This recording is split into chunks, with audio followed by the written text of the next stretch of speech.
Salutations, one and all, and welcome to RWBY Revisited. In this installment, let's slow down and take a closer look at the fight between Team RWBY and Jaune against the Curious Cat in Season 9. As we do here, let's first look at the objective of both factions in play. The Curious Cat has currently taken possession of Neo and has attempted to use her to leave the Ever After and enter Remnant. As it so happens, this doesn't work, and so he requires a new host. I could get into the issues of that conundrum, but Mr. Wicked Whiskers of the West here has instead decided that RWBY, who is currently deciding on whether or not to be deleted, is a target that will suit his needs. The rest of Team RWBY and Jaune are trying to prevent that very thing from happening. As far as climactic fights go, I generally prefer more from a protagonist or main cast than simply stop X, but it's not a deal breaker by any means. Let's see if the fight itself is, though.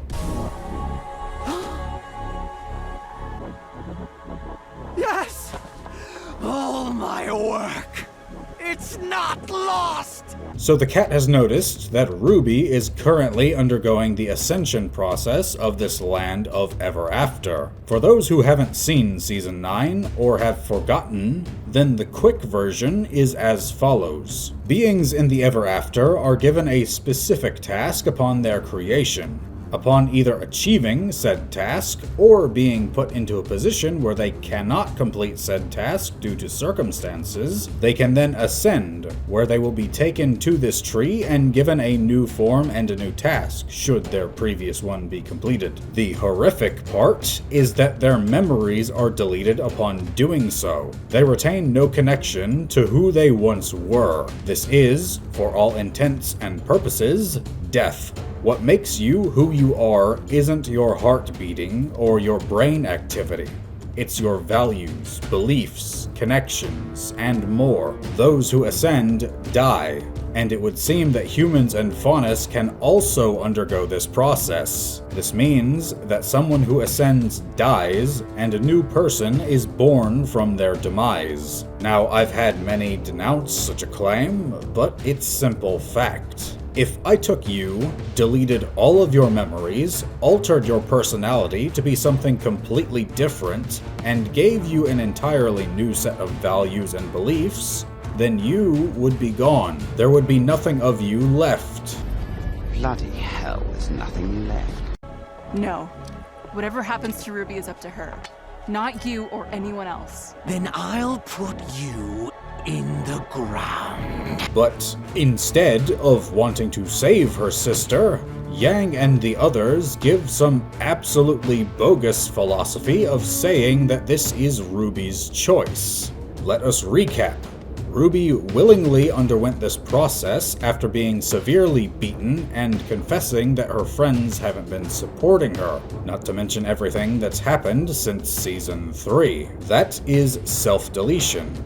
Obviously, I can't say the word because YouTube will lose its mind, but I'm going to assume you know which one I mean. Hello, darkness, my old friend. Need I say how atrocious that is? Someone committing the long sleep on themselves isn't something you push aside and claim that it's their choice. As someone who has previously had such thoughts, and knowing several people who have nearly done so, to say that this egregious attempt at reasoning is in poor taste is putting it mildly. To put it bluntly, it's quite frankly appalling.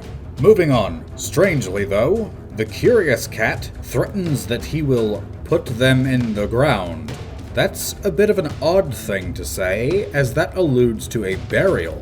Something that doesn't happen in the Ever After. Beings here either ascend or are eaten by the Jabberwocker. Either way, that doesn't leave a body and thus no burials take place. Some will say that this is nitpicking, but as a writer, you need to be conscious of your choice of language. Characters need to speak in a way that makes sense for them. A story set in the 1600s will have characters speak drastically differently from those of today.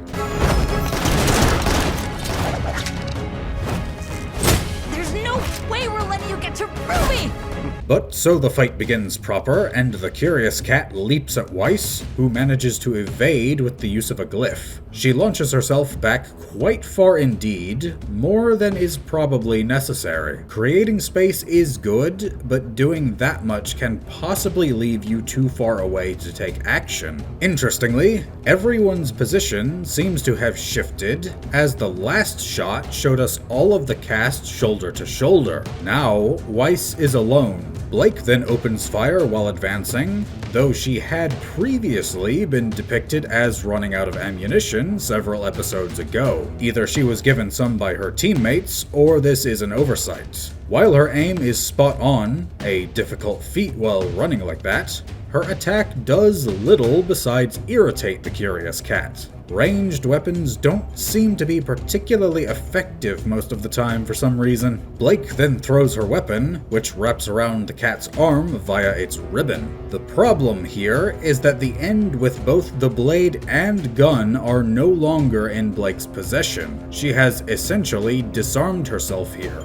Not a good move. The cat then tries to pull her in and swipe at her, which is another drawback to Blake's strategy here. She may have a hold on her opponent, but it also gives her opponent a hold on her. She manages to redirect her momentum, and the cat tries to pull her in a second time, but she manages to strike him, which turns out to be an illusion. This shows us that the cat can also make use of Neo's semblance. I do have to wonder just how effective this would be though. Just because you can use a new skill doesn't mean that you'll be particularly skilled with it. In fact, the opposite is much more likely. Unless the curious cat has some latent ability to comprehend the abilities of others, then his usage of Neo's semblance should be much clumsier than she would have done herself. The cat then grabs a hold of Yang's arms, and dialogue occurs, but I have to wonder what everyone else is doing.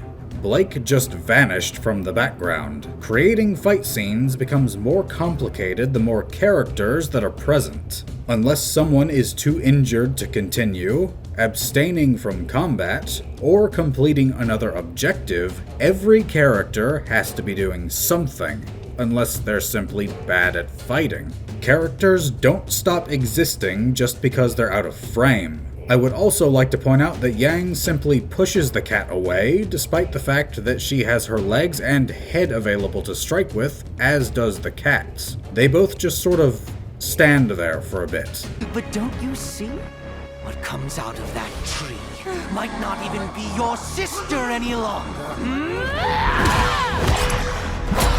Then, all of the cast are spontaneously together again in the next shot. If you have the numbers advantage, spread out. Hit your enemy from multiple angles at the same time so that he can't counter all of them at once. Given Weiss's ability to create glyphs, this should be even easier by hampering the cat's mobility. Thus far, the 4 characters have displayed less skill than they really should have by now. The cat then conjures several illusions of a zombie-like RWBY and states that whatever comes out of the tree won't even be her anymore. And he's right. Honestly, both parties here should be wanting the same thing, but for different reasons. If I'm being totally honest, this season left a very bad taste in my mouth. The rest of her team and Jaune should not be fine with RWBY committing deletion. They are supposed to be friends. Friends don't let friends do that. This is just character assassination. You are made of stupid. Yang responds by destroying several of the illusions, but honestly, the curious cat should be more active than he's being. He needs to possess RWBY to leave the Ever After, but there is no telling how long she'll be in this state. She could break out in a minute or in a year. There's no way to know, so time is of the essence. He should be using Neo's ability to quickly overwhelm the main cast so that he can accomplish his goal rather than exchanging diatribes. I'm back. I thought Alex made it back home and lied about everything that happened here. But you were the one who killed. Who lied? When we get back to the action, the cat leaps onto Jaune's shield and simply hangs there. This could likely be an illusion, but Neo's illusions are now capable of dealing actual damage, so Jaune, I know your sword is broken, but your head shouldn't be. Shut your mouth and hit your target. Really, given the length of time that he's been here, he really should have been able to acquire another weapon. You aren't Aragorn carrying the shards of Narsil. Eventually, he does launch the cat away, using the dust function in his shield though. A suboptimal move, but not terrible. You were never a brave knight either. Just more fairy tale nonsense! The cat responds by claiming that he was never a brave knight like in the stories, but again, Remnant's history is not our history. It's possible that they could have had knights, but it's uncertain. The following exchange is wonky. The cat rushes Jaune, but stops upon reaching him, giving Jaune the perfect opportunity to attack. Instead, Jaune winds back like a chump and misses, and the cat delivers an awkward kick to the back of his head after leaping over him. On top of that, Jaune doesn't even keep his shield in front of himself. Rule 1 of having a shield is to keep it in front of you so that your opponent can't hit you. Do not swing it out to the side. You may as well not even have one if you're going to do that. The cat then swipes wildly at Jaune's face, though Jaune does seem to deflect it with the remnants of his sword. This happens very quickly, so it's a bit difficult to tell. He then uses his shield properly, though he should have attacked at the same time, as the cat is vulnerable here. The curious cat is then exposed for a moment, and Jaune could have easily struck, though he opted to do nothing. The cat lunges at him, which I wouldn't do if an opponent had a weapon while I did not, but is knocked back by a headbutt from Jaune. An inspired choice, but I would save headbutts for more static positions. Neo's height is officially listed as 4'10".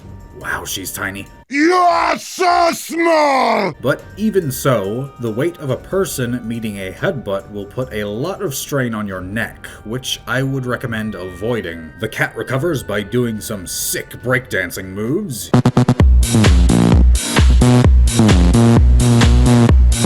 using Neo's legs to kick out, though these really wouldn't have much kinetic energy behind them. Jaune could easily just tank that and attack, given that he has both aura and armor. When he does eventually attack, he swings wildly and misses again, even overswinging and missing a golden opportunity to strike the cat's exposed back. The cat then backhands his shield and stands there gloating. This gives Jaune the chance to kick him, though the cat at least manages to bring his guard up, though he's sent flying by the strike. The cat then leaps at him, and we finally see something going on in the background. Blake and Yang are just standing there like static props. Really, much of this fight is just whoever the cat is fighting with all others removed from the area entirely. Jaune counters the leap with another swing and finally hits his mark, sending the cat flying.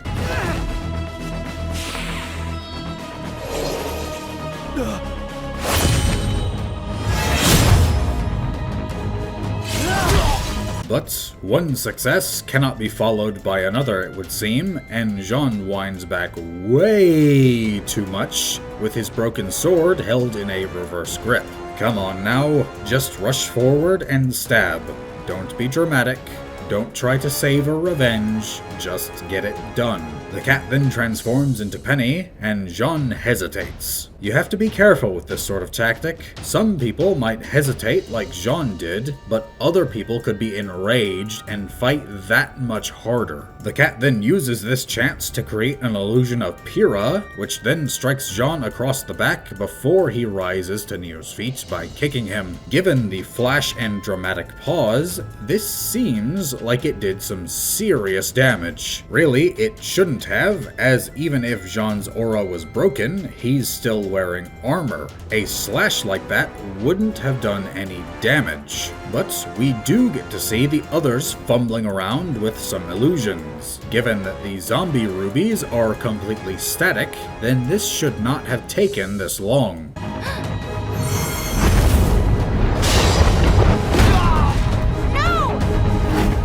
Weiss then tries to take a shot at the cat, but it turns out to be an illusion, and her fireball strikes Jaune and throws him from the platform. As I have said before with ranged weapons, you need to confirm not just where your target is, but also what's around and behind it. Weiss failed to do that, which she really shouldn't have. Given that she went on about her training in earlier seasons, then that should be second nature to her. Instead, she just enacted some not-so-friendly literal fire.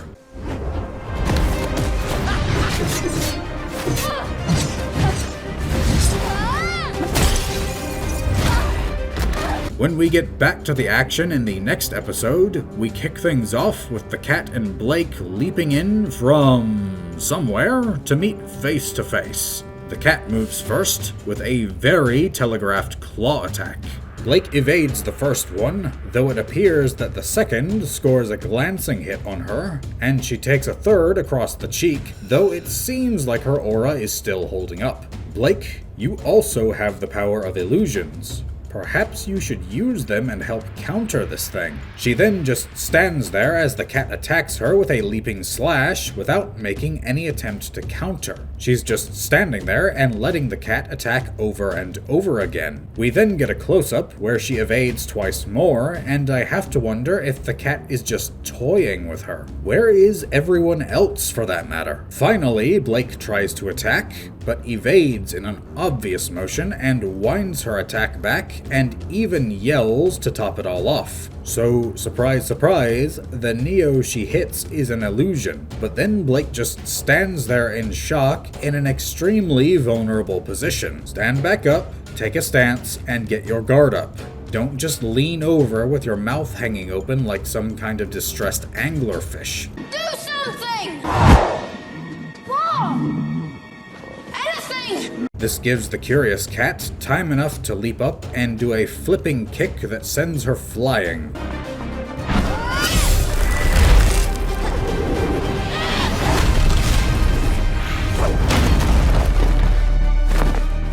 Weiss is up next and creates a coating of ice on the ground between the cat and Blake. Fair enough to try and cover a downed team member, but attacking the enemy directly would accomplish the same goal and potentially end the threat posed. This was a bit suboptimal. Even the cat looks confused here. Continuing the cavalcade of conundrums though, Yang does a leap replete with several flips before punching said ice, creating a mist. Why wouldn't you just attack the cat while his back was turned? He didn't know you were there and was distracted. The pair then leap out of the fog, their rising trajectory slower than simply charging, and thus the cat can evade them easily. The leaves! Burn the leaves! As the two sides rush to meet each other, a branch from the tree falls between them though, having been cut by Jaune, who tells them to burn the leaves. How he managed to cut a bough that thick with only a broken sword, I will never know. Being a huntsman is missing his calling. He should be a lumberjack with that ability. Interestingly enough, the cat simply lets them do this. Taking a page out of the caterpillar's book. The leaves have no effect on me. He then taunts them by inhaling the smoke from the leaves, claiming that it doesn't do anything to him. Maybe not. That's not the case for Neo.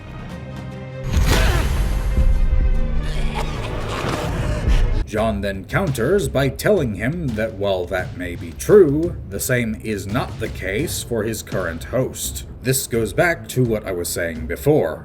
He may be behind the wheel, but the body he's in is not his own. He wouldn't have knowledge of how Neo works, and thus has left himself exposed. It's like if you possessed someone, but didn't know they were allergic to bread, and then made yourself a sandwich. No! These regrets! These feelings! I can't! But Neo proceeds to have a reaction to the tree's power, and the cat ejects from her. I would like to point out that Neo has, for the past 4 seasons, had a vendetta against RWBY for her perceived killing of Roman, but the cat then claims that she cannot return to Remnant because she no longer has any connections there. However, we can see right there that she still has thoughts of Cinder. You would think that she would want to enact some revenge against her too after what happened last season. It's a bit incongruent, wouldn't you say?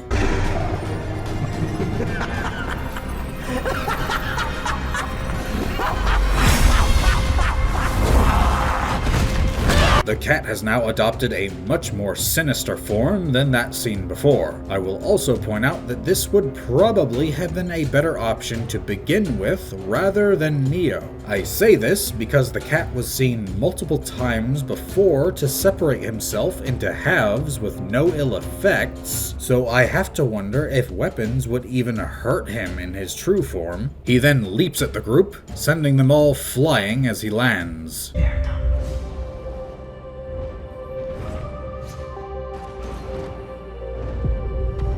The next sequence is interspersed with what RWBY is going through, but we do see Yang and Blake rush the cat, who swipes at them, with Blake ducking off to the left while Yang slides between its legs. Evasion is nice, but it's meaningless without either setting up a counterattack or making space to escape. The latter option is off the table given the circumstances, so evasion like this will only delay your eventual defeat. Yang lunges awkwardly at the cat, which misses, and she ends up flying off screen from her own momentum. Blake makes a similar blunder, and the cat watches on with amusement, giving only casual slashes at her as she then runs for her life. I mean, I would be amused too if I was facing opponents that whiffed that hard while I was stationary. Yang then comes back, and he blocks her strike with his claws before hurling her into Blake. I usually don't like the movie strategy of throwing the hero around, but in this instance, it isn't bad. Instead of just throwing one character around to no effect, it temporarily knocks 2 opponents out of action while they recover. This was a nice move on the cat's part.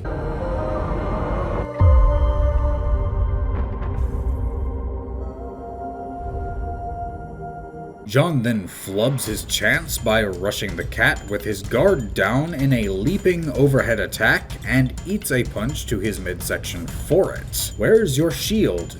You had it in the last shot. This reminds me of a time when a friend of mine sparred against one of the black belts in our martial arts class. My friend is a big guy himself, and I do not mean fat. He tried to rush his opponent and ate a kick to the gut for his trouble. It was his momentum plus the force of the kick he took. That is the only time, other than when he was hit by an actual car, that I have ever known this man to be dropped like that. Aggression has its place in a fight, but throwing all caution to the wind can set you up to be taken down. This is also one of the few times we see Jaune's aura break, but that also means that his aura wasn't broken by the slash he took before.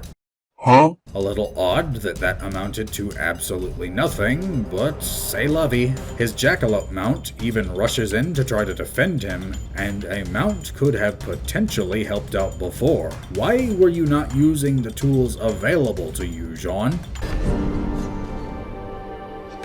We then see the remaining members of Team RWBY attacking the cat, but with little coordination or tact, just mindlessly throwing themselves at him. He really doesn't seem to be taking them seriously at all.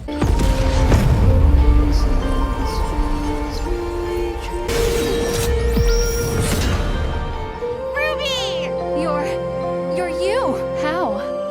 RWBY, thankfully, had the option to not go all the way through with the self-termination and emerges from the tree. The others give a half-hearted performance, but it's too little too late. Remember how they were hugging it out not but a few minutes before, right after she had committed the act? What we're told and what we're shown are at odds here. We're told that they care about RWBY, but we are shown scant little of that. Saying that her game ending herself being her choice is positively revolting. For context, a friend of mine that I consider close enough to be my brother despite us sharing no blood had an incident where his mom was in a car accident when he was in high school. The trauma was so extensive that she no longer remembered her family and sections of her life. Her personality changed substantially.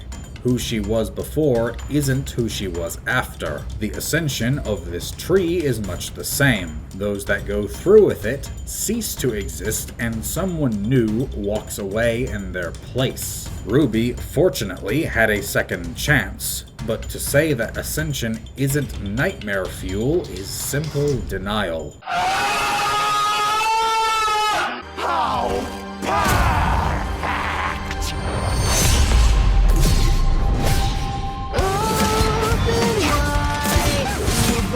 But the cat then lunges at RWBY, who manages to block the strike with Crescent Rose. Mr. Feline, if you want to possess her, why are you attacking her? You do not take a sledgehammer to a car before you buy it. That block would also have been difficult to pull off. Congrats on succeeding. Sparks do fly off of Crescent Rose though, indicating that damage was done to it. Sparks are material being shorn off of metal after all. RWBY responds with a flurry of attacks, though these all originate from the same direction, even the one during her jump.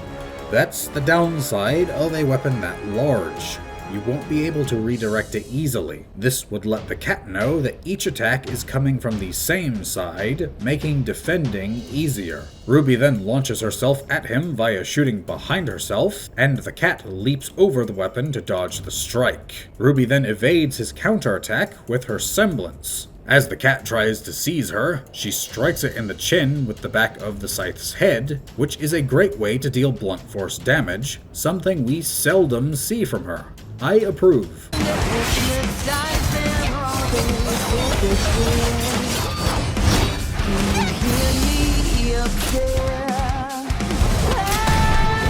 She then redirects her momentum to come back at the cat again, and she's got him on the ropes. I will say though that not a single soul has moved to give her a hand. If you supposedly care about your teammates, Weiss, Blake, and Yang, why are you letting her fight alone? If you really want to show that you stand with her, why are you not standing with her? RWBY continues to press the attack, not giving the cat time to retaliate. She's now giving a better showing, attacking from multiple directions instead of just the same one repeatedly. If she really wanted to earn brownie points, she could even attack with the blade depicted on the butt end of the scythe. I don't think we've ever seen her do that, but alas. The cat then finally takes a chance and grabs Crescent Rose, however, but RWBY is once again able to evade him with the use of her semblance. He then eats a round directly to the face, which sends him flying. He recovers swiftly, and I'm not even sure he has internal organs to damage given his previous ability to split his body apart.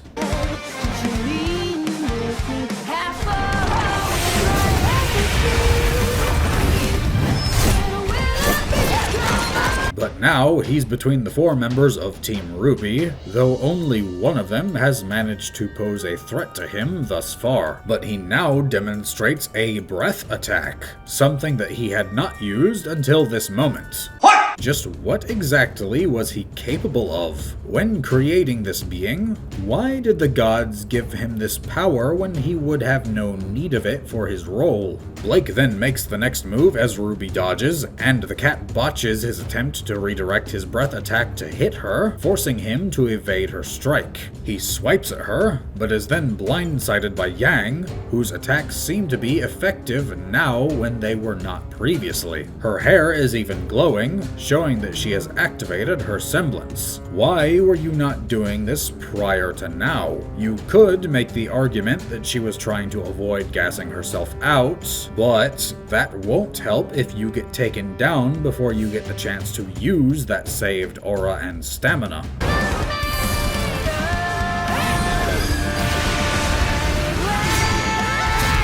Weiss has now elected to turn her brain on and freeze the cat's feet in place, something that she should have done long ago. Why everyone is only now electing to use any strategy is baffling. You could say that morale has improved, but that really doesn't factor into the characters just bumbling around as they were. Weiss then summons a Nevermore, but it's destroyed by the cat's breath. It served its purpose though, as RWBY attacks from behind those she's noticed before she can follow through. Really people, stop leaping. It's failed at every turn in this fight. Keep your feet on the ground against this thing.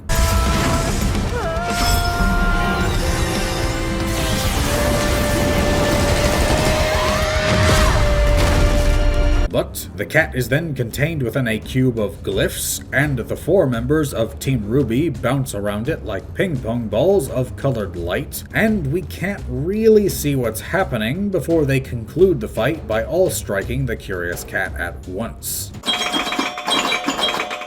You're broken! You break everything you touch! Like all humans! So now we have an exchange of dialogue. Perhaps I'm looking too deeply into this, but this seems to be a thinly veiled representation of those who have brought up flaws in the show prior. The cat represents that side, while the response is... No, you're wrong. She's never been any of those things. That's why we follow her. Follow her? Roll the footage. RWBY, when we came here, we said we'd follow your lead, but things haven't exactly worked out. Yang even has the audacity to give that sassy head bob as she says this. This side seems to be the show's response to the aforementioned critique, and it's as simple as saying, nuh-uh. This was following the lengthy time it took to produce this season amidst the flame wars surrounding the last one. Listen, there was no good option with Atlas. Team RWBY's plan was exceptionally risky, and it cost the staff and the lamp. But Ironwood's plan was no better, condemning anyone in Atlas to a slow death as they exhausted their resources, and Salem would then have infinite time to get another Winter Maiden up there to open the vaults. Having Salem herself show up meant that defeat was inevitable, whether you supported Team RWBY or Ironwood. Her immortality ensures that nobody's plan would work. Maybe I'm full of it though. Even if taken in the context of the show, the cat is just grasping at straws.